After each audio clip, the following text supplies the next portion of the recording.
రంపచోడవరంలో మండల cluster booth level ప్రమాణ స్వీకార మహోత్సవ కార్యక్రమాన్ని నిర్వహించిన ఎమ్మెల్యే మిర్యాల శిరీషాదేవి. కార్యక్రమంలో మాజీ ఎమ్మెల్యేలు వంతల రాజేశ్వరి, చిన్నం బాబు రమేష్, నియోజకవర్గం పరిశీలకులు సిహెచ్ శ్రీనివాస్, తెదేపా సీనియర్ నాయకులు, కార్యకర్తలు భారీ ఎత్తున పాల్గొన్నారు.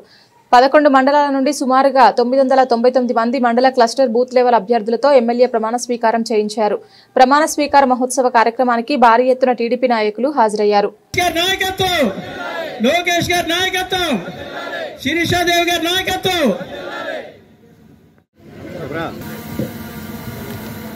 కుడి చేతిని ముందు పవిత్ర లక్ష్యాలకు కట్టుబడి ఉంటూ పార్టీ సభ్యునిగా క్రమశిక్షణతో ప్రజాసేవ వాచ కర్మేణ గలనని ప్రమాణం చేస్తున్నాను.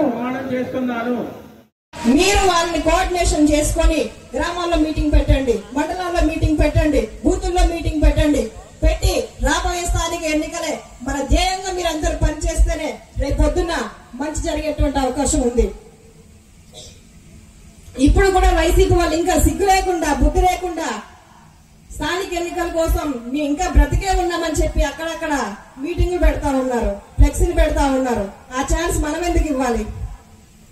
ఒకటే అనండి, మీ పార్టీ లాగా మేము మనుషులను చెప్పేసి రాజకీయాలు చేయం, ప్రజలకు మంచి చేస్తాం. మేము ఒకసారి మీరు మర్చిపోయారేమో, అలాంటి వాడు ఎనగా తిరగడానికి మీకు బుద్ధి ఉందా లేదా అని ఒక ప్రశ్న వేయండి చాలు. ప్రజలకు కన్విప్పు కలగాలి. ఇంకా మర్చిపోయారేమో అని అనుకుంటా ఉన్నారు వైఎస్ఆర్సీపీ నేతలు.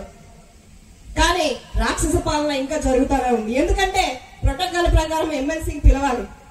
ప్రతి ప్రభుత్వ కార్యక్రమంలో ఎమ్మెల్యే పాటు ఎమ్మెల్సీ కూడా ఉండాలి. ఈ రోజు రోడ్లు వేస్తే అక్కడ పలాసనకాల్లో ఎమ్మెల్యే పేరు కింద ఎమ్మెల్సీ పేరు ఉంటుంది. అంత కర్మ నాకెందుకు?